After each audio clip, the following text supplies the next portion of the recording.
kulanka maanta magaalada Dhuusamareeb ay ku yeesheen xildhibaan oo ka tirsan baarlamaanka Galmudug ayaa waxay kaga doodeen mooshinka ka yaala madaxweyne kuxigeenka maamulka Galmudug iyadoona xildhibaan gaaraya 97 xildhibaan maalmo ka hor mooshin ka dhan ah u gudbiyeen kuxigeenka koobaad ee baarlamaanka Galmudug xildhibaanada Galmudug ayaa Maxamed Xaashi Cabdi madaxweyne kuxigeenka Galmudug waxay ku eedeeyeen inuu gabay waajibaadkiisii shaqo xareed cali xareed oo kulanka shir gudoominayay ayaa sheegay in kulanka ay soo xaadireen ilaa 142 mudane ayna u codeeyeen xilka qaadista madaxweyne kuxigeenka Galmudug isla markaasina ay jiraan 2 mudane oo ka aamustay aad iyo aad santii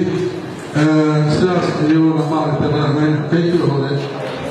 qofka waxa qolaatay waxa fadhiyo 142 waxa diiday hal qof waxa ka aamusay hal qof waxa codeeyay 140 qof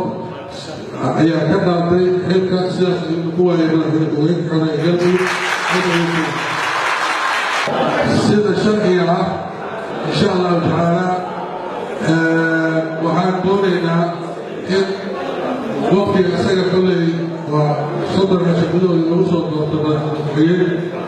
وقبلنا إن شاء الله تعالى كل سدورشة وعلى جيلنا إن مالك الصغر